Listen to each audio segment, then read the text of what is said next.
क्या 2018 की तरह आरबीआई फिर से क्रिप्टो को इंडिया में बैन कर सकता है या फिर आरबीआई के रिकमेंडेशन पर गवर्नमेंट क्रिप्टो पर बैन लगा सकती है? ये सवाल इसलिए कॉज आरबीआई ने अपनी फाइनेंशियल स्टेबिलिटी रिपोर्ट में यही कहा है कि इंडिया की G20 प्रेसिडेंसी के दौरान यानी कि इसी साल वो चाहता है कि इंडिया क्रिप्टो को बैन कर दे। इस रिपोर्ट पर हमने वैसे पिछली वीडियो में इन डिटेल बात की थी, लेकिन आज का ये वीडियो आपके लिए और ज्यादा इंपॉर्टेंट है बिकॉज आज इस वीडियो में हम ये जानेंगे कि क्या जैसा आरबीआई चाहता है कहता है वैसा हो सकता है। मतलब आप समझ रहे हैं कि क्या आरबीआई क्रिप्टो पर बैन लगा सकता है या फिर आरबीआई के कहने पर गवर्नमेंट क्रिप्टो को क्या सच में बैन कर सकती है इंडिया में, या फिर क्रिप्टो को लेकर यहाँ पे रेगुलेशंस ही आएंगे जैसे हम बात करते आए हैं, कुछ रूल्स एंड रेगुलेशंस फ्रेम किए जाएंगे एंड उसके हिसाब से क्रिप्टो इंडस्ट्री काम करती रहेगी। कॉज ये बड़ा कंफ्यूजिंग सिनेरियो हो गया। फाइनेंस मिनिस्टर ये कहती हैं कि भाई क्रिप्टो को कोई भी एक देश बैन नहीं कर सकता, सबको इकट्ठा होना पड़ेगा, एक प्लेटफॉर्म पे आना पड़ेगा, उसके बाद ही इसको बैन कर सकते हैं। वहीं आरबीआई ये कहता है कि भाई इसे इसी साल G20 प्रेसिडेंसी के दौरान ही इंडिया को बैन कर देना चाहिए। ये दो बातें हुई। एंड फिर तीसरी बात ये कि ज्यादातर कंट्रीज में जैसे कि यूएस है, यूके है, ब्राजील है, फ्रांस है एंड दूसरे कंट्रीज भी हैं, उनमें क्रिप्टो को लेकर मेजर डेवलपमेंट्स हो रहे हैं। सभी देश जो है वो इस पर आगे बढ़ रहे हैं। सो इंडिया किस डायरेक्शन में जाएगा, क्या इंडिया के लिए क्रिप्टो को बैन करना पॉसिबल है? आज बात इसी पर कर रहे हैं बिटनिंग फाउंडर काशिफ रजा से। वेलकम टू अनकट काशिफ भाई। इस टॉपिक को जहां पर हमने लास्ट वीडियो में छोड़ा था वहीं से शुरू कर लेते हैं। आज आरबीआई की फाइनेंशियल स्टेबिलिटी रिपोर्ट की हमने बात की थी पिछले वीडियो में, लेकिन अब आप ये बताएं कि क्या जैसा आरबीआई चाहता है कि क्रिप्टो को सरकार को बैन कर देना चाहिए, क्या ये पॉसिबल है? G20 की प्रेसिडेंसी इंडिया के पास है ऑफ कोर्स इस बार। अगर इंडिया बैन को प्रपोज भी करता है तो क्या G20 नेशंस अग्री करेंगे? मुझे तो मतलब ऐसा लगता नहीं है। आप क्या कहेंगे इस पर? अयाज भाई, क्लियर बात मैं आपको बताऊं कि आप देखिए, आप समझिए कि G20 को इंडिया प्रेसिडेंसी कर रहा है इस टाइम, और हमारी फाइनेंस मिनिस्टर ने बोला है कि हम G20 के अंदर हमारा वन ऑफ द प्रायोरिटी ये है इस बार कि हम क्रिप्टो का एक फ्रेमवर्क बनाएं। और आरबीआई तो बैन करना चाहता है, लेकिन गवर्नमेंट को पता है कि ये बैन अकेले किसी एक कंट्री के बस की बात नहीं है। हमें G20 को इकट्ठा करना पड़ेगा और इकट्ठा लाना पड़ेगा एक प्लेटफॉर्म पे। G20 के अंदर अगर सपोज करिए कि इंडिया ने प्रपोज करा कि हमें आउटराइटेडली बैन कर देना चाहिए, एक एग्जांपल पकड़ लेते हैं, तो जो बाकी G20 के नेशन है उन्हें वो एक्सेप्ट करना पड़ेगा, राइट? एक्सेप्ट वो करेंगे नहीं। उसकी वजह समझिए क्यों। मैं आपको देश गिनाता हूँ और उन देशों की, हर देश के अंदर क्रिप्टो की डेवलपमेंट समझाता हूँ। ये थोड़ा सा लंबा हो जाएगा आपके लिए, आई डोंट नो कि आपके यूजर इतने लंबे वीडियो देखते नहीं, बट चीजों को समझने की कोशिश करिए कि पॉलिटिकली दुनिया चलती कैसे है। हमें प्रेसिडेंसी मिली है, हम प्रेसिडेंसी में प्रपोजल देंगे, लेकिन हमारे प्रपोजल अगर हमने आउटराइट बैन कर दिया, प्रॉब्लम ये है कि बाकी सारे देशों में जो G20 के हैं वहाँ क्रिप्टो को लेके काफी ज्यादा डेवलपमेंट ऑलरेडी हो चुकी है। जैसे मैं आपको एग्जांपल देता हूँ, G20 के देशों में आता कौन कौन है। सबसे पहले हम बात करते हैं अर्जेंटीना के अंदर। अर्जेंटीना के अंदर क्रिप्टो बहुत ज्यादा फ्लरिश कर रहा है, बिटकॉइन बहुत फ्लरिश कर रहा है, ठीक है। ब्राजील के अंदर ऑलरेडी वहाँ पे पार्लियामेंट पास कर चुकी है, राइट, कि बिटकॉइन को और क्रिप्टो के अराउंड जो रेगुलेशन ऑलरेडी आ चुका है, जो कि एक साल बाद से इफेक्टिव है, ठीक है। अर्जेंटीना के अंदर काफी सारा बिटकॉइन ऑलरेडी वहाँ पे लोग यूज कर रहे हैं, राइट। अगर मैं कनाडा की बात करूं तो कनाडा दुनिया की पहला देश था जहाँ पे बिटकॉइन का ईटीएफ वहाँ की एक्सचेंजेस पे लिस्टेड है। तो वहाँ पे इथेरियम का भी ईटीएफ है, बिटकॉइन ईटीएफ है, एक्सचेंजेस हैं, फ्लरिश कर रहा है। मैं बात करता हूँ फ्रांस की, जर्मनी की। तो जर्मनी के अंदर भी काफी सारी जो जो फंड्स हैं उनको अलाउ किया गया है कि वो बिटकॉइन के अंदर एक्सपोजर ले सकते हैं, राइट। जैसे कि म्यूचुअल फंड्स होते हैं, हेज फंड्स होते हैं, राइट। मैं इंडोनेशिया की बात करूँ तो इंडोनेशिया तो बहुत बड़ी मार्केट है इस टाइम बिटकॉइन के लिए, ठीक है। मैं जापान की बात करूँ, जापान के अंदर ऑलरेडी वहाँ पे एक्सचेंजेस हैं। वहाँ पे देखिए एफटीएक्स रेगुलेटेड एक्सचेंज थी, इसीलिए वहाँ लोगों का पैसा बच गया। तो Japan is the only country जहाँ पे एफटीएक्स के जो यूजर्स हैं उनको नुकसान नहीं हुआ, ठीक है।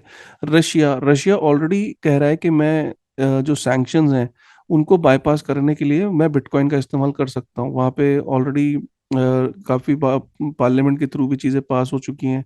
क्रिप्टो के अराउंड एक फ्रेमवर्क ऑलरेडी रेडी है। तो वहाँ पे रशिया में going forward you will see that you might see Russia might be using crypto, and specifically those crypto that cannot be censored, so then and bitcoin fall under this category. सो वहाँ पे वो use कर सकते हैं। Saudi Arabia ने already एक जैसे CEO होते हैं, तो उन्होंने एक पूरी दुनिया अपने सऊदी अरब के लिए एक पोजीशन ओपन करी थी, जिसमें अभी रिसेंटली जिस पोजीशन को आप फिल कर सकते हैं, मतलब वो देवर thinking of making a regulation around crypto, right. तो क्रिप्टो को रेगुलेट करने की सोच रहे हैं। एक पोजीशन उन्होंने ओपन करी थी जिसमें उन्हें क्रिप्टो एक्सपर्ट चाहिए था जो इस पूरे प्रोग्राम को लीड कर सके। साउथ अफ्रीका के अंदर क्रिप्टो को लेके काफी ऑलरेडी प्रोग्रेसिव है। साउथ कोरिया, टर्की के अंदर बिटकॉइन का बहुत चलन है, क्योंकि वहाँ पे इन्फ्लेशन बहुत ज्यादा हाई है, तो वहाँ पे बिटकॉइन की ट्रेडिंग है, अलाउड है। यूके ऑलरेडी बोल चुका है कि वो दुनिया का क्रिप्टो हब बनना चाहते हैं। यूएसए इसका पार्ट है। यूएसए ऑलरेडी स्टेबल कॉइन्स में लीड कर रहा है, एक्सचेंजेस हैं, पूरा इकोसिस्टम हुआ है। दुनिया के सबसे ज्यादा यूजर वहाँ पे इस टाइम है क्रिप्टो को जो होल्ड करते हैं। चाइना चाइना की अगर मैं बात बोलूँ, तो चाइना के अंदर भी अगर आप देखो तो क्रिप्टो की ट्रेडिंग बंद है, लेकिन वहाँ क्रिप्टो को होल्ड करना, प्रोसेस करना वहाँ पे बंद नहीं है। तो China could be the only country, जितनी G20 के देश मैंने आपको बताए, चाहे वो ऊपर से नीचे तक, तो उसमें you you you must have figured out के बहुत बहुत सारे देशों में ऑलरेडी क्रिप्टो को लेके काफी डेवलपमेंट है। काशी पे जैसा आपने बताया, हम देख भी रहे हैं कि दूसरे बड़े कंट्रीज जो हैं वो क्रिप्टो पर बड़े डेवलपमेंट्स वहाँ पर हो रहे हैं। कंट्रीज वेब 3 एंड क्रिप्टो में अपॉर्चुनिटीज़ देख रहे हैं, बड़ी अपॉर्चुनिटीज़ देख रहे हैं और उनको हाथ से निकलने देना नहीं चाहते। सो ऐसे में जब दूसरे कंट्रीज क्रिप्टो पर काम कर रहे हैं, आगे बढ़ने की कोशिश कर रहे हैं, अगर इंडिया ऐसे में बैन प्रपोज करता है तो फिर तो लगता नहीं है कि दूसरे कंट्रीज अग्री करेंगे, बल्कि एक कॉमन फ्रेमवर्क पर ही अग्रीमेंट हो सकता है। कंफ्लिक्ट हो जाएगा ना। आप समझो, वो कहेंगे कि आप ये कह रहे हो, लेकिन हमारी इंटरनल स्टडी ये कह रही है, और हम तो यहां पहुंच चुके हैं, तो हमारे लिए उसको बैक ट्रैक करना तो होगा क्या। इसका मतलब क्या हुआ, आप समझिए। आरबीआई कह रहा है कि इंडिया प्रपोज करेगा बैन। चलिए, मान लिया इंडिया ने बैन को प्रपोज कर दिया, मान लिया। क्या बाकी G20 के नेशन उसे एक्सेप्ट करेंगे? क्योंकि मैंने आपको बताया G20 के बाकी नेशन बहुत आगे निकल चुके हैं इन टर्म्स ऑफ लीगल। तो मंथन यही होगा लास्ट में कि यार अच्छा चलो बैन नहीं कर सकते, अब एक कॉमन प्लेटफॉर्म पे पहुंचते हैं जहां पे इकट्ठे मिलके एक डैशबोर्ड क्रिएट करते हैं कि जो भी क्रिप्टो ट्रांसफर्स हो रहे हैं हमारी जुरिस्डिक्शंस में एक दूसरे के, एटलीस्ट वो डैशबोर्ड तैयार कर लेते हैं। अगर इन देशों ने जुरिस्डिक्शन तैयार कर ली, एक डैशबोर्ड तैयार कर लिया, तो पूरी दुनिया का मेजर इकोनॉमी तो G20 में तो है यार। 90% जीडीपी दुनिया की कहाँ है? इन G20 के देशों के पास है। जब G20 ने फ्रेमवर्क बना लिया अयाज भाई, तो समझिए कि पूरी दुनिया का फ्रेमवर्क बन गया। फाइन काशिफ भाई, इवन आई थिंक सो कि यहाँ पर एक कॉमन फ्रेमवर्क ही आना चाहिए, बैन वाली बात नहीं होगी। बिकॉज आरबीआई क्रिप्टो का एज अ पेमेंट बैन करना चाहता है, तो भाई कर दे, वो तो ऑलरेडी है ही, एज अ पेमेंट क्रिप्टो को कोई यूज नहीं करता है। सो ये तो काफी हद तक क्लियर हो गया है इस डिस्कशन में। बट अब एक और टॉपिक है जो कवर कर लेते हैं कि 2023 में क्रिप्टो पर आपकी प्रेडिक्शंस क्या है? मार्केट जो है वो कहाँ तक जा सकती है आगे? एक साल से ज्यादा हो गया बेयर मार्केट हम देख रहे हैं। अब नए साल में क्या एक्सपेक्टेशंस है? बिटकॉइन कहाँ तक जाएगा? व्यूअर्स सबसे ज्यादा यही सवाल पूछते हैं, सो इस क्वेश्चन को कवर करें। 2023 क्रिप्टो मार्केट के लिए क्योंकि अभी भी ऐसा है कि आज आईएमएफ की एक वो आया स्टेटमेंट आई है कि दुनिया का 1/3 जो हिस्सा है वो रिसेशन में होगा।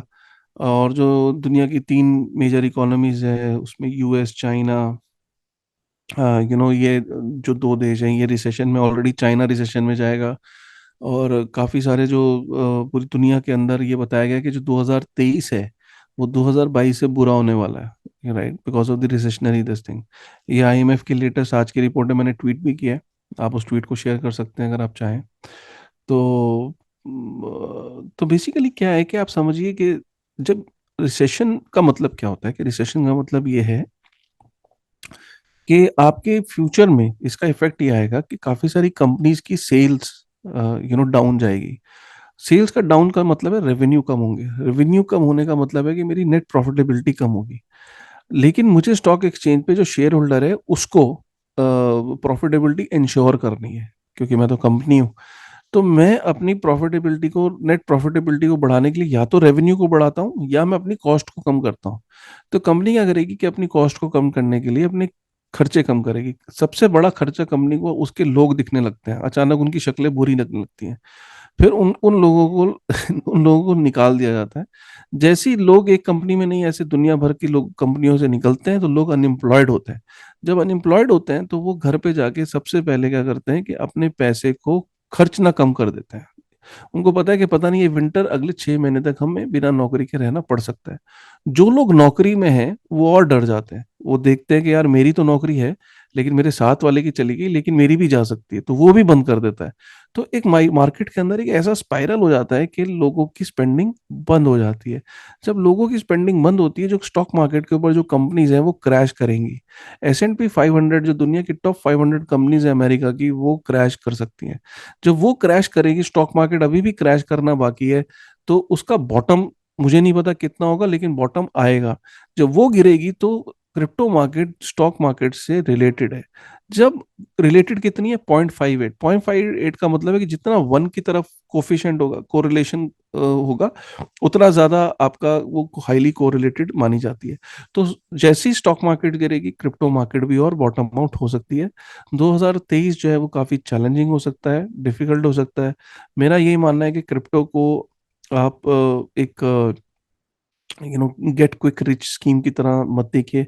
और फिर जब आप देखते हो, इसमें इन्वेस्ट करते हो, फिर आप कंप्लेन करते हो, और फिर आप इस इंडस्ट्री को गाली देते हो, फिर आप कहते हो कि फिर आरबीआई भी, to be very honest, speculation को देखता है, फिर उसके पॉइंट वो मेंशन करता है, फिर वो नंबर्स दिखाता है। वो गलत नहीं है अपनी जगह, गलत आप भी। तो बेसिकली क्या है कि देखिए, लोगों को जब तक एजुकेशन नहीं मिलेगी कि it's just a normal industry and this is in a very nascent stage, इसके ऊपर प्रभाव भी जल्दी पड़ता है, डाउनफॉल भी जल्दी आता है, ज्यादा होता है, क्योंकि नई इंडस्ट्री है। और ऐसा हर इंडस्ट्री में देखा गया है। अपने जब वो अपने नए शुरुआती दिनों में थी, जब .com बबल आया था, तब भी ऐसी हुआ था। और चाहे आप गोल्ड रश, आपने सुना है गोल्ड रश के दौरान भी जो गोल्ड रिलेटेड कंपनीज थी, उनके अंदर भी ऐसी रश आया था। तो ये साइकिल चलती रहती है, इसमें कोई ऐसी नई चीज नहीं है। ओके काशिफ भाई, कुछ चीज़ें जो इस डिस्कशन से निकली वो ये रही, समराइज कर देते हैं कि आरबीआई क्रिप्टो को एज अ पेमेंट बैन करना चाहता है, तो वो तो ऑलरेडी है ही, कोई एज अ पेमेंट क्रिप्टो को यूज़ नहीं कर रहा। दूसरी बात ये कि अगर आरबीआई के कहने पर गवर्नमेंट G20 की जो प्रेसिडेंसी है उसमें इंडिया जो है क्रिप्टो बैन को प्रपोज भी करती है, तो ज़्यादातर कंट्री शायद अग्री नहीं करेंगे। एंड लास्ट में ये कि एक कॉमन फ्रेमवर्क ही बनेगा, जैसा पूरी इंडस्ट्री एक्सपेक्ट कर रही है वही हो सकता है। एंड फिर बाद में जो हमने बात की वो ये कि 2023 जो है वो क्रिप्टो इंडस्ट्री के लिए चैलेंजिंग हो सकता है। सो क्रिप्टो इन्वेस्टर्स को काफ़ी ज़्यादा कॉशियस रहना चाहिए, इंडस्ट्री को समझें, इसके बारे में पढ़ें, तभी इंडस्ट्री में एंटर करें। ये कुछ इंपॉर्टेंट टॉपिक्स है जो आज हमने कवर किए। नेक्स्ट वीडियो में फिर से आपसे बात करेंगे एक नए टॉपिक पर। तब तक के लिए take care and keep watching uncut.